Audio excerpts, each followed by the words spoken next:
가상화폐 거래소에 최고 24%대 세금을 매길 전망입니다. 남북 공동팀 구성은 개인을 무시하는 것이라든가 차라리 친선전을 추진하라는 비판이 거셉니다. 한때 80%를 웃돌기도 했던 문재인 정부의 국정 수행 지지율이 50%대로 떨어졌습니다.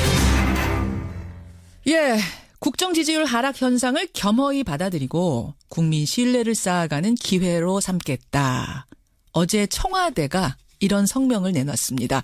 이유인 즉슨 문재인 대통령의 국정 지지율이 취임 후에 처음으로 50%대로 떨어진 겁니다. 리얼미터가 일주일에 2번 발표를 하죠. 어제가 목요일자 발표였습니다. 리얼미터 분석에 따르면 평창올림픽이 정치 쟁점화가 된 데다가 가상화폐 대책 실패, 또 최저임금 논란 이런 것들이 동시다발적으로 겹치면서 지지율이 하락한 것 같다. 이런 분석을 내놨습니다.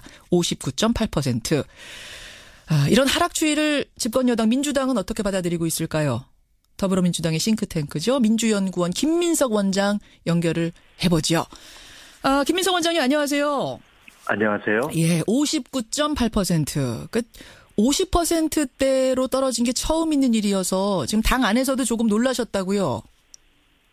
놀랬다기보다는요. 예. 그 주의를 이제 할 만한 상황이 된 거 아니겠습니까? 그냥 놀랐다기보다 원래 이제 현대 정치에서 여론조사가 어떻게 보면 매일 선거가 진행되는 것 같은 그런 효과가 있는 거죠. 예. 매일매일의 민심 흐름을 보는 거기 때문에. 그렇죠. 그런 점에서 보면 과거나 또는 일반적인 상황에 비춰볼 때 여전히 굉장히 높은 건 사실이고 또 이게 정부 초기에 이제 분석가들도 그렇게 보고 또 당에서도 이게 어느 시점을 거치면 여러 가지 상황을 거치면서 조금 더 조정되는 국면이 올 것이다 이렇게 보기는 했습니다. 예, 그래서 예. 그런 국면이 온 것으로도 한편은 볼 수가 있지만 그러나 어쨌든 그 떨어진 것이 사실이기 때문에 그 추세가 있는 것이 사실이기 때문에 예. 그것을 굉장히 어떤 주의 깊게 보고 있죠. 놀랐다는 표현은 조금 그런 것 같고요. 예. 예. 왜 이런 현상이 벌어졌을까에 대해서 지금 분석을 하고 계실 거예요. 보면은 이게 그래프가 서서히 완만하게 떨어진 게 아니고 3주 만에 10%포인트 하락이라서 그러니까 조금 급격합니다. 그렇기 때문에 분석을 꼼꼼히 해보셔야 될 텐데 어떻게 분석하세요? 글쎄요, 이제 보기에 따라서는 이게 그러면 장기적인 추세냐, 아니면 그냥 일시적인 거냐, 바로 반등할 것이냐, 여러 가지로 볼 수 있지 않겠어요? 그렇죠. 근데 어쨌든 그야말로 팩트만 놓고 본다면 짧은 기간에 떨어진 단기적인 추세가 나타난 것은 사실 아닙니까? 예, 예. 그것은 이미 언론에서도 분석을 하고 있고 여론조사를 하는 분들도 말씀하는 것처럼 몇 가지의 내적 요인, 또 야당의 공세, 또 그에 대한 어떤 대처가 좀 미흡했던 것, 이런 것들이 복합적으로 작용했다고 봐야 되겠죠. 복합적으로. 그중에서도 가장 핵심적인 요인은 뭐라고 보세요?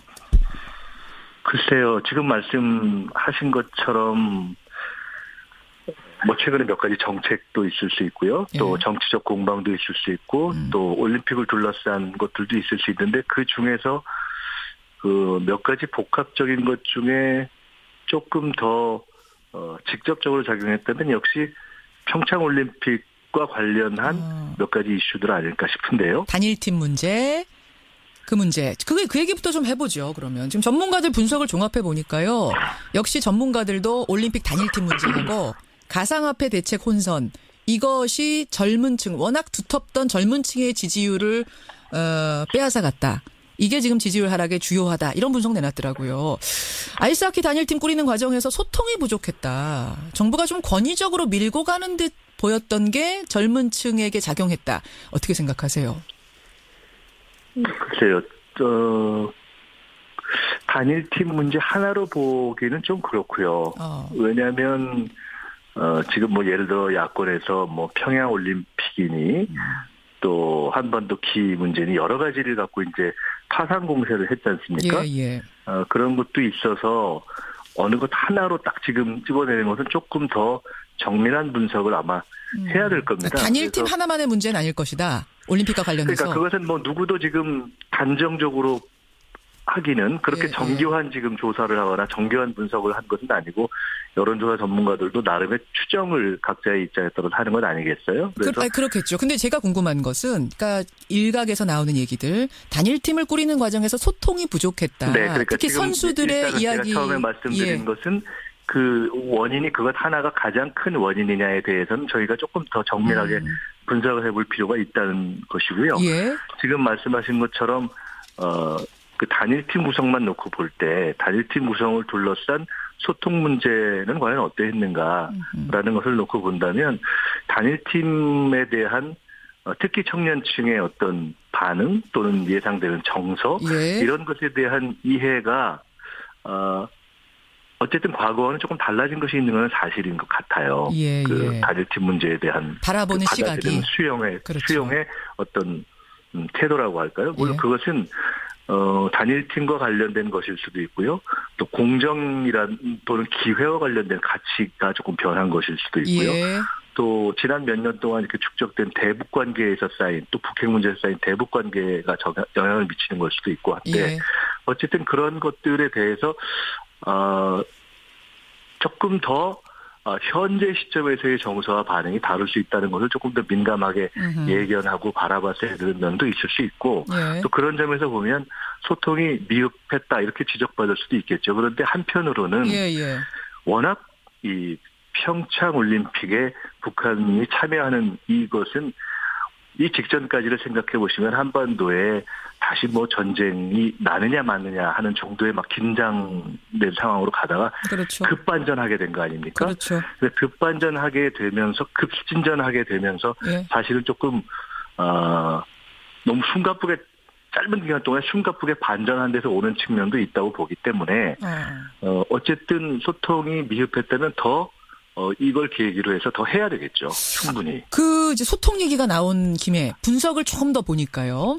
네. 최저임금제는 중소기업과 자영업자 쪽에서 지지율 빠지는 요인이었고 부동산 대책은 집값은 안정화 안 되고 그렇다고 재건축 막아버리니까 부작용 생길 조짐은 보이고 이러면서 중장년층의 지지율 하락 요인이 됐다. 이런 분석이 나옵니다. 결국 부처가 내놓는 정책들이 지금 문제가 된 건데 발목을 잡은 건데 이 과정에서 여당의 역할이 안 보인다. 이런 지적이 있습니다. 여당이 충실하게 여론을 지금 전달하고 있고 뭐 이런 정책의 부작용 같은 걸 미리 예견해서 청와대에 알리고 이런 감시자 역할을 제대로 하고 있는가? 어떻게 답하시겠습니까?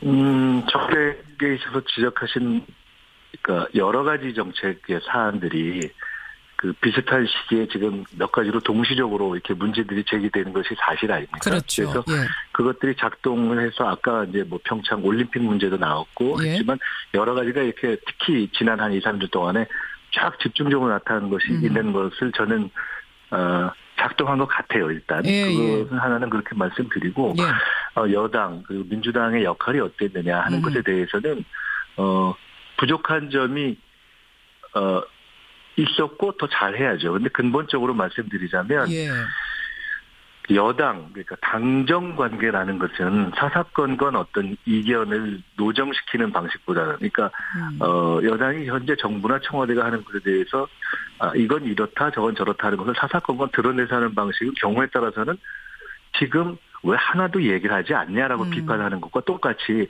왜 매번 이렇게 의견을 노출하느냐 이런 비판을 받게 될 겁니다. 그래서 결국은 당정관계의 가장 바람직한 모습은 내적으로 의견을 조정하고 외적으로 그걸 통일하는 그 시스템을 아주 지혜롭게 만들어가는 것인데 비교적 지금까지 그런대로 그것을 해오면서 내부적인 의견 조정을 해왔다고 보고요. 부족한 점은 이제 더 보완해야죠. 사실은 말이죠. 그러니까 국회에서 막혀있는 입법들이 지금 많아요. 결국 여당이 힘을 가지고 뭔가 헤쳐나가려면 국회에서 힘을 발휘해야 되는데 121석입니다. 자유한국당은 118석. 여당 혼자서 할 수 있는 게 없는 상황. 그렇다 보니까 의원 영입이나 통합이 필요하지 않느냐 이런 이야기가 내부에서도 좀 솔솔 나오는 것 같습니다. 그 부분은 어떻게 보세요? 여서야대라는 정치적 환경은 문재인 정부가 출범할 때부터 있었던 상황이고요.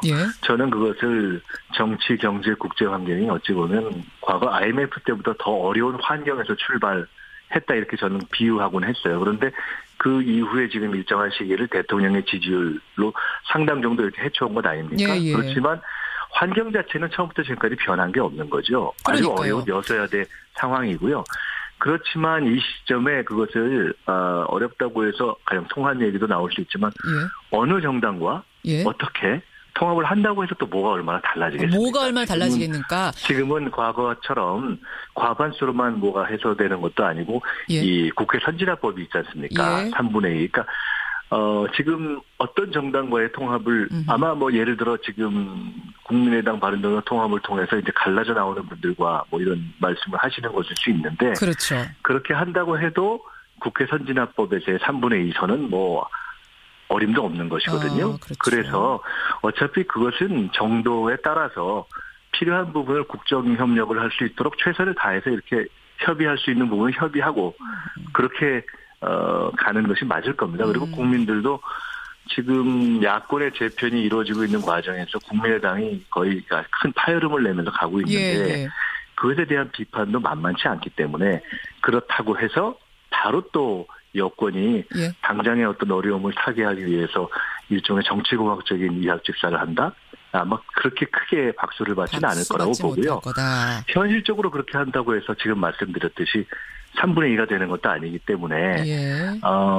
진지한 협력을 해나가면서 풀어가야죠. 알겠습니다. 영입이라든지 통합이라든지 이런 얘기가 사실은 나오고 있어요. 나오고 있는데 그 부분에 대해서 싱크탱크의 원장 개인 의견으로는 일단 그렇게 큰 박수 못 받을 거다. 이런 말씀. 제 개인 의견이기도 하지만. 짧게요. 예. 당원들의 대부분의 정서일 거라고 보고 민주평화당 분들도 지금 당장 그렇게 하면서 통합을 바랄까요? 저는 그렇게 보지는 않는데요. 알겠습니다. 지금 문자 굉장히 많이 들어와요. 민심을 좀 더 날카롭게 읽어주십시오. 이런 부탁들도 들어오고. 여론조사 평창올림픽 끝나고 나면 또 오를 것 같습니다. 뭐 이런 긍정적으로 보시는 분들도 계시고 세금에 대한 얘기하시는 분도 계시고 다양한 의견들 들어오는데요. 원장님 끝나고 나서 댓글들 좀 전해드릴게요. 이 민심들도. 감사하고요. 예. 이럴 때일수록 겸손하게 또 원칙을 갖고 의연하게 가야죠. 더 소통하고. 예. 여기까지 말씀 듣겠습니다. 고맙습니다. 네, 감사합니다. 더불어민주당 싱크탱크죠. 민주연구원 김민석 원장이었습니다.